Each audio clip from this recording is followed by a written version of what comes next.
नमस्ते साथियों, मैं हूं उदयपुर से एडवोकेट मुकेश कुमार गोपावत। आज हम बात करेंगे कि वे सीनियर एडवोकेट जो जूनियर एडवोकेट को काम देते हैं। ये बात सुनने में बड़ी अचंभित करने वाली लगेगी। हमेशा होता यह है कि जूनियर एडवोकेट सीनियर को काम देते हैं, मगर आज इस वीडियो में बात कर रहा हूं कि कौन सीनियर एडवोकेट है जो जूनियर को काम देते हैं, यानी कि जूनियर के पास उन एडवोकेट के थ्रू काम आ सकता है। तो अगर आप जूनियर एडवोकेट हैं या आपके पास वकालत में काम कम आ रहा है तो इस वीडियो को आप पूरा देखिए, ताकि आपको पता चल जाए कि यार ये इस तरीके से भी हमें नया काम मिल सकता है। आपको इससे क्या होगा, पैसा भी मिलेगा, सीखने को भी मिलेगा और नए क्लाइंट से परिचय भी होगा, है ना। देखो, हर चीज ढूंढने से मिलती है और मुकेश कुमार गोपावत है ना, इसने 20-22 साल तक ऐसे रगड़ रगड़ रगड़ रगड़ के सारे चीजों का जो पता लगाया, जो निचोड़ किया, वो मैं आपको दे रहा हूं। आपको भी हालांकि पता चल जाएगा, 22 साल बाद पता चले, 20 साल बाद पता चले, इससे अच्छा पूरा वीडियो देख लो, है ना। हाँ जी, हाँ जी, हाँ जी। तो कौन है एडवोकेट ऐसे ढूंढते हैं, ऐसे महानतम व्यक्ति जो काम दूसरे एडवोकेट को दे। बड़ी सुनने में विचित्र बात है। देखो, आप कोर्ट में घूमते हो, ऊपर मुंह करके नहीं घूमना, धरती पे भी देखना कि क्या हो रहा है ना। आप देखोगे कि कुछ, देखो, 2-3 चीजें बताऊंगा। सबसे पहले एक चीज बताऊं, कुछ नोटरी एडवोकेट है ना,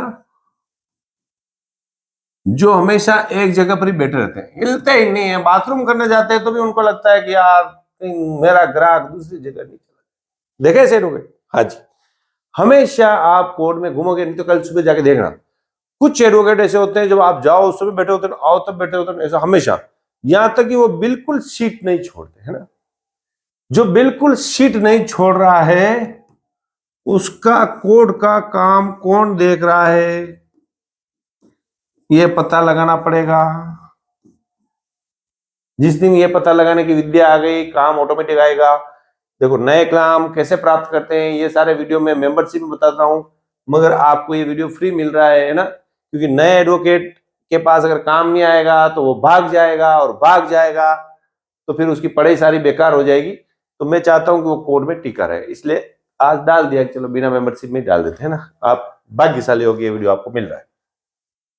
तो जो एडवोकेट हिला ही नहीं अपनी जगह से, उसके पास जो काम आते हैं, कभी ना कभी तो आता होगा। ऐसा नहीं है कि उनके पास कभी छोटा मोटा कोर्ट का काम ही नहीं आता। साहब उनको नोटरी करते हैं, उनके पास काम नहीं आता। अगर आप ये सोचते हो नोटरी एडवोकेट के पास तो मुकदमे नहीं आते होंगे, तो आप गलत हो। वो कोर्ट में रहते, कभी ना कभी तो उनके पास कोई लड़ाई झगड़ा वाला भी आता होगा, कोई जमानत कराने वाले भी आता होगा, कोई गाड़ी छुड़ाने वाले होता होगा, छोटे मोटे मुकदमे आते। तो इनके पास जाओगे तो आपके पास एक, आपका दिमाग है ना, ये नेगेटिव बातें बहुत सोचता है। इनके तो पहले से है, वही वकील देखते हैं, हमारा नंबर नहीं आएगा, है ना। क्या ये नोटरी वकील साहब बैठे हुए हैं यहाँ, ये छापे पड़ी इनको, है ना। अब आपके क्या, मैं इनके पास कैसे जाऊं, इनके तो पहले से है, पहले से रामा, गणेश, मोतिया, हीरा भाई, नानी भाई, ये पहले से इनके वकील होंगे। तो मेरा नंबर कहां से आएगा, मेरा मुकेश गोपावत का, ये तो मेरे को तो कभी मरे ही काम नहीं देंगे। आप ये सोचते हो, यही सोच आपको पीछे ले जाती है ना। अपने कहा, अपन तो वैसे ही, देखो आपके पास काम कैसे लेना है इस पर मैंने कई सारे वीडियो बना रखे हैं, कई सारे तरीके, ये भी आजमा लो। हो गया तो ठीक, नहीं हो गया तो कौन सी अपनी बापोती चलेगी। तरीका तो सुनो, देखो तो सही, उसको प्रैक्टिकल लगाओ तो सही। मान लो एक काम भी आ गया, ये एक एडवोकेट ही आपने ऐसा पकड़ लिया जमीना कि 4 काम दे रहा है, साल के 50 काम दे रहा है, 20 काम दे रहा है, तो आपके तो बेड़ा पार हो गया। और कोई समस्या आ गई तो हल भी ये बता रहा है ना। तो इसको पता लगाओ कैसे होता है ना। भले इनके पास पहले से 2-3-4 वकील हो, हमेशा एक बात याद रखना, इस एडवोकेट के, जो नोटरी एडवोकेट है, जो अपनी सीट से हिलता नहीं है, उसके पास काम करने के लिए 1-2-3 एडवोकेट हो सकते हैं, या एक एडवोकेट भी हो सकता है। जनरली 1 या 2 ही होते, 3 नहीं हो सकते हैं। हमेशा ये इससे खुश रहे ऐसा संभव नहीं है। इसके मन में थोड़े दिन बाद 2-3 साल रखेगा, आप भी रहोगे तो फिर बाद में आएगा, यार पूरे पैसा नहीं देता है तो यार बीच में खा जाता है, पार्टी डिस्टर्ब करता है। एक दर्द रहता है इसके नोटरी वाले, भले दे रहा है, दर्द रहता है कि यार कहता नहीं है। आपने जाकर इसके पास बैठे, कभी नोटरी का काम लेके, छोटा मोटा लेके व्यवहार किया, 2 मिनट बैठ के कभी चाय पानी पी ली, है ना। और आपने बातों बातों में बोला कोई नया काम आए तो सर मुझे देना, मुझे भी सीखने को मिलेगा, है ना। देखो, ये वीडियो बिल्कुल उन एडवोकेट के लिए नहीं है जो बिल्कुल नई नई कोर्ट ज्वाइन की है। जिन्होंने साल 2 साल प्रैक्टिस कर ली है और अब उनके पास नया काम नहीं आ रहा है, या जिनके पास इतना समय रहता है कि वो काम सीख चुके हैं मगर उनके पास नया काम नहीं आ रहा है, वो सारे इन तरीकों को अपनाने के लिए उनके वकील साहब के पास समय भी निकालना पड़ेगा, जाना पड़ेगा। और आपको काम करना आना चाहिए सबसे पहले। जब तक आपको काम करना नहीं आता है तब तक आपके पास कितना भी नया काम आ जाओ आप नहीं कर पाओगे, है ना। ये सबसे पहले आपको काम सीखना है ना। अब आप सीख गए, छोटा मोटा गाड़ी छुड़ाने आता है, जमानत करने आता है, छोटी मोटी 156(3) के प्रार्थना पत्र भी आपको भेजने आते हैं ना परिवार। तो इन एडवोकेट को आप बोलना है, 1-2 बार बोलोगे आप तो ये देखेगा यार नोटरी वाली मेरे पास लाता है हमेशा, तो ये आपको साल में 1 या 2 काम अवश्य देगा जो इनसे नाराज है पहले से ही, है ना। ऐसा नहीं होता कि कोई किसी को काम दे रहा है उसे नाराज थोड़ी मन में रहती है, कभी न कभी तो आई जाती, तो ये काम दे आपको देने की संभावना। या इसके पास कोई आदमी आ गया, क्लाइंट आ गया, अभी तारीख पैसे ही रहनी है तो भी आपको क्या रहती है, तारीख पैसे ले देना, ये पैसे ले जाओ। तो इस प्रकार के जो 2-5 नोटरी वाले हैं उनसे आप अपना व्यवहार रखें, ठीक है। और ये देखें कि कौन अपनी सीट से नहीं हिल रहा है। अच्छा, जैसे मान लो ये एडवोकेट है और इनका कोई लड़का है वो वापस एडवोकेट है, नहीं नोटरी है, नहीं खुद ही कोर्ट में जाते थे, इनके पास नोटरी ले जाना, इनसे काम कराना, करना ही नहीं पड़े, ये देगा ही नहीं काम, समय खराब करना। ऐसा देखना आदमी की जो काम देने की संभावना हो, 2-4 बार बैठोगे तो संभावना आ जाएगी। एक प्रबल संभावना तो आपको समझ में आ गई। हाँ वकील साहब, इसको आप ट्राई करोगे। देखो वकालत में छोटे छोटे काम ट्राई करने पड़ते हैं। हमेशा होता क्या, देखो अब मैं ट्राई कर चुका हूँ, मेरे पास काम आया खूब सारा आया, अब मैं ट्राई नहीं कर रहा हूँ।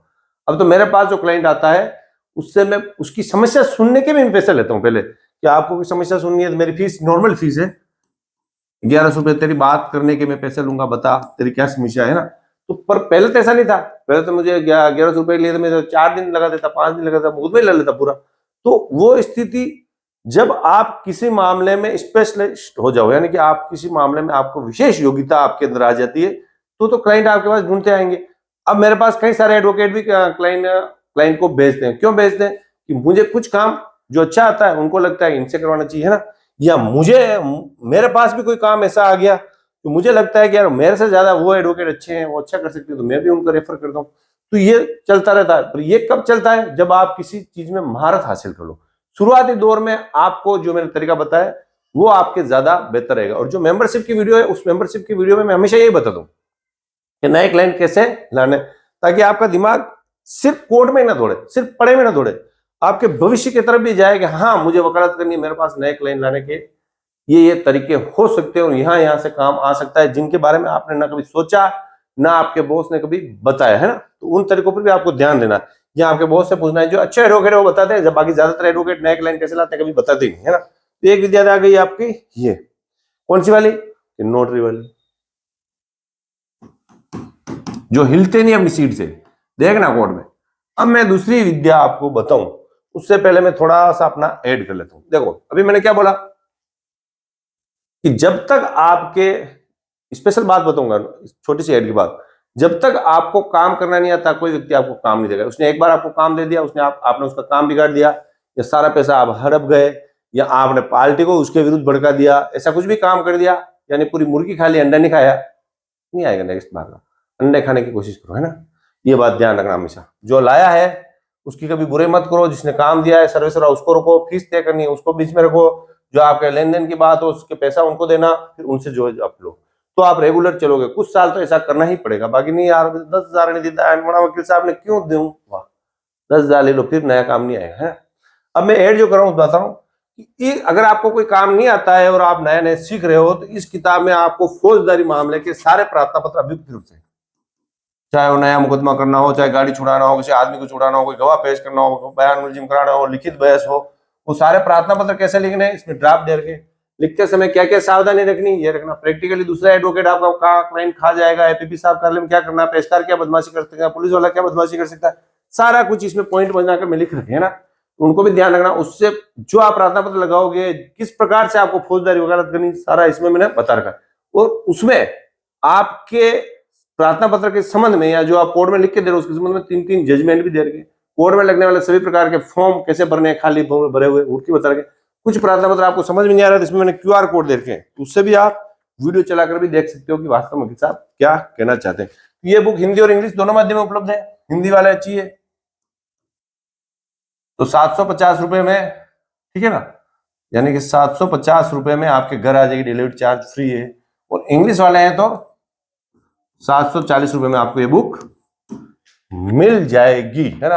आपको कुछ नहीं करना है, व्हाट्सएप नंबर जो है डिस्क्रिप्शन में या मैसेज में देखिए पिन कर रखा है मैसेज, उस पर कौन सा नंबर भेजना है तो आपको ये बुक मिल जाएगी। समझ में आएगा। आपके पास क्रिमिनल काम को सीखने के लिए बुक होना जरूरी है, ठीक है। अब बात करते हैं अपन वीडियो वाली। नोटरी के अलावा कोर्ट में कुछ व्यक्ति और भी होते हैं, टाइप वाले, हाँ जी, स्टाम्प वाले जो टिकट बेचते हैं वो भी हो सकते हैं, हाँ जी। इन दोनों व्यक्तियों से भी, इसमें 4-5 ये भी होंगे, 4-5 होंगे, इनके आप नए नए गए हो, इनके पहले से एडवोकेट फिक्स होते हैं। ये समझ लो कि जिनके पास काम होता है उसी राम को देंगे, गणेश को देंगे, अब्दुल को देंगे, या हीरा भाई को देंगे, या मोती भाई को देंगे। ये फिक्स है, आप उसमें नया नहीं जा रहे हो कि आप कला तोड़ दियो। और इनको बड़ा अनुभव है, ये 20 साल से 25 साल से करें, आप जैसे कहीं आए कहीं गए, ये हमेशा अपना फायदा देखेंगे, भले नोटरी वाला एडवोकेट। तो यहां पर आपको उनको हटाकर आपको बैठना है, तो आपको आपका क्या करना पड़ेगा ये भी समझ लो। सबसे पहले तो उनको व्यवहार, उनके पास आप खुद कभी कभी नोटरी कराया जाए, है ना, कभी स्टाम्प लेना जाए, है ना, या कभी टाइप कराने जाए, उनके पास आप भी काम ले जाओ तो रिटर्न में काम आएगा। फिर उनको बोलो कि साहब हमें भी कोई काम हो तो दो, अपना व्यवहार अच्छा रखें। फिर जो पैसों का लेन देन है, इनको पैसों से ज्यादा मोह होता है, तो पैसों का लेन देन है वो साफ साफ रखें, इनको सरस रखें। तीसरा, आपको काम करना आना चाहिए कि प्रार्थना पत्र कैसे लिखना, गाड़ी कैसे छुड़ानी है, फौजदारी मामले में कैसे मुझे जीरा करनी है, कैसे मुझे प्रश्न पूछने हैं ना, कौन सा प्रार्थना पत्र लगा दिया तो क्या जवाब देना, ये सारा आप करना चाहिए। क्योंकि इनके पास इन्होंने कोई क्लाइंट भेजा, उस क्लाइंट ने आपको आकर शिकायत की कि मैं तो मुकदमा हार गया, या वकील साहब को लड़ने ही नहीं आ रहा, वकील साहब को पता ही नहीं पड़ा क्या करना, या वकील साहब सही काम नहीं करे, तो नेक्स्ट बार नहीं भेजेंगे, उस पर हाँ हाँ कर देंगे, आपको बोले हाँ ठीक है, फिर नेक्स्ट बार काम नहीं भेजेंगे, आपको पता ही नहीं पड़ेगा आपको पास काम क्यों नहीं आ रहा। इसलिए एक बुक आप खरीद लीजिए। साथ में आपको जो आपके पास कानूनी नॉलेज है उसमें 3 घंटा रेगुलर पढ़ेगी। 3 घंटा रेगुलर पढ़े नहीं करे, मुकेश कुमार गोपाल माथा फोड़ दे तो भी कुछ होने वाला नहीं है। भले ही आप बुक भी ले लें, रेगुलर पढ़े नहीं करे, मैं कुछ भी मदद नहीं कर पाऊंगा। और आप जानते हो आप पढ़े कर रहे हो या नहीं पढ़ रहे हो, मैं 100 बार कह चुका हूं कि अगर वकील बनना है तो आपको रेगुलर 3 घंटे पढ़ना ही पड़ेगा। सब कुछ बनकर साधु जीवन जीना पड़ेगा 4 या 5 साल, फिर इसमें आराम ही आराम है। फिर आप आगे चलोगे ना, क्लाइंट पीछे पीछे दौड़ेंगे। आप होटल बैठोगे तो वहां 10 क्लाइंट, आप बोलोगे ऑफिस बैठो मैं आ रहा हूँ, है ना, ऑफिस में बैठोगे तो वहां बैठे होंगे तो सर शाम को मिलना है ना, आपके वर्ड ये होंगे, वो आपके पास पैसे नहीं लेंगे, पैसे की गड्डी लेके घूमेंगे। कब? जब इस खोपड़े में कुछ ना कुछ नॉलेज बैठेगा। कब नॉलेज बैठेगा? जब आप जजमेंट पढ़ोगे, जब आप कानून पढ़ोगे, जब आपको तरीका करने का आता हो कि कैसे मुकदमा क्या लड़ना, जब आप अपने पैसे किताबों पे इन्वेस्ट करेंगे और उन किताबों को वापस पढ़ेंगे। ऐसा नहीं कि नाश्ता कर लिया ना या खा लिया, नई मोटरसाइकिल घुमाए, अरे बाढ़ में गो, बाद में आप BMW लाना है ना। अभी तो आप किताबों में इन्वेस्टमेंट करो, अच्छी लाइब्रेरी बनाओ, कि आप अच्छी तरह से पढ़ो, अपना डेवलपमेंट करो और साधु जीवन जीवो, सीधे साधे रहो, तब आपके मामला बैठेगा, है ना। यूं नहीं कि 25,000 का तो मोबाइल ले, 10,000 की किताबें लेनी पे या कट्टे है वकील साहब, वाह नहीं है तो वाह, दौड़ो फोटो कॉपी कराते रहो, है ना। 3 चीजें समझ में आ गई, नोटरी वाला हुक्म, दूसरा स्टाम्प वाला हुक्म, तीसरा टाइप वाला। अब इनके जो पहले से जो आदमी है ना, उन व्यक्तियों के बारे में आप मत बोलो कि वो अच्छा काम नहीं कर रहे, वो कर रहे हैं साहब, उनको काम दे रहे हो, मुझे छोटा मोटा काम मुझे भी दीजिए। तो जरूर आप अगर ट्राई करेंगे, आपने कभी ट्राई नहीं की, मैंने तो काम देगी, आप ट्राई करो 2, 3, 4, 5 महीने पर नहीं। मान लो आपने ट्राई कर ली, उसने काम नहीं दिया आपको, आपके कौन सा पहाड़ गिर गया ऊपर, आपने कही है ना, अभी तो नए नए एडवोकेट कह सकते हो साहब मुझे देना, और उन्होंने नहीं दिया तो आपके कौन सा पहाड़ गिरा, आपने कौन सा मादना बिगड़ गया कि नहीं साहब मेरा तो मानना बिगड़ गया, मैं तो बड़ा अपमानित महसूस कर रहा हूँ, ऐसा तो नहीं हुआ। ठीक है, देखिए कभी तो थोड़ा मैं क्या, जब मुझे लगता है कि आदमी स्टूडेंट पढ़ नहीं रहा तो मेरा गुस्सा डबल आ जाता है, ये मेरी एक बुरी है। आपको पढ़ना जरूरी है। साथ में मैं आपको बता दूं, देखो वकालत रॉयल काम है। आप ये दुखड़ा रोते हैं कि मैं वकालत में पैसा नहीं आ रहा है, तो आप इसलिए पैसा नहीं आ रहा है कि आपकी सोच उस अनुसार नहीं बनी है। आप पढ़ रहे हो बोली फिर भी पैसा नहीं आ रहा, तो आप नए क्लाइंट के बारे में आपने नहीं सोचा, तो नए क्लाइंट नहीं आ रहा। अगर आपके पास क्लाइंट आ रहे हैं खूब सारे मगर वो पैसा नहीं दे रहे हैं, टिक नहीं रहे, तो इसका मतलब ये है कि आपके पास प्रॉपर नॉलेज नहीं है। नॉलेज नहीं है इसका मतलब आपने उस नॉलेज को बढ़ाने की कोई कार्रवाई नहीं की है। या आपके पास नॉलेज भी है, आप पढ़ भी अच्छा रहे हो, फिर भी आपके पास अच्छा क्लाइंट नहीं आता, आपको अच्छा बोल चाल नहीं आता, क्लाइंट से बात करना नहीं आता, ये कैसे, मैं हर वीडियो में बताता हूँ कैसे क्लाइंट से बात करें, क्या बात करें क्या बात नहीं करें, तो वो भी आप सीखिए। ये भी आपको आता है वो तो इसका मतलब आपका अच्छा ऑफिस नहीं है, अच्छी लाइब्रेरी नहीं है आपके पास, यानी आपको चारों तरफ से उस क्लाइंट को घेर कर उसके दिमाग में बैठाना है कि यार मुकेश गोपावत एक अच्छा एडवोकेट है, मुझे इसी के पास जाना चाहिए। यानी जब तक आपके बारे में वो ये नहीं बोलेगा तब तक आपके पास नहीं आएगा। तो ये आप जो वकालत करते हो कुछ सालों का ही ये सिस्टम है, ऐसा नहीं है कि आपको जीवन भर करना है साहब, ऐसा जीवन भर हम कब तक चमचागिरी करेंगे, तो मैं जीवन भर की नहीं बोलता हूँ।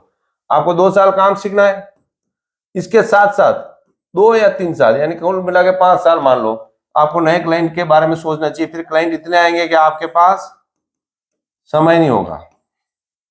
और ये पक्का है कि आपकी जो डायरी है ना सर, उसमें 32-33 पेज होते हैं, उन पेज पर पेशी लिखने की जगह नहीं होती, और फिर आपको एक बड़ी डायरी लेनी पड़ी। ये संभव है। मेरे जैसा ग्रामीण व्यक्ति जो गांव से आया, मेरे गांव में कोई वकील नहीं है, किसान आदमी हूँ, हिंदी मीडियम में पढ़ा हुआ व्यक्ति हूँ, अगर मैं कर सकता हूँ तो आप क्यों नहीं कर सकते हो? आप मेरे से ज्यादा बेहतर कर सकते हो, है ना? तो आपको करने के लिए क्या करना चाहिए कि सर मुझे आलस्य त्याग कर पढ़ना चाहिए, 5-6 महीने पढ़ो, देखो अपने आप में डेवलपमेंट अच्छा आएगा। वीडियो पसंद आए तो लाइक करें, चैनल को सब्सक्राइब करें। Thank you.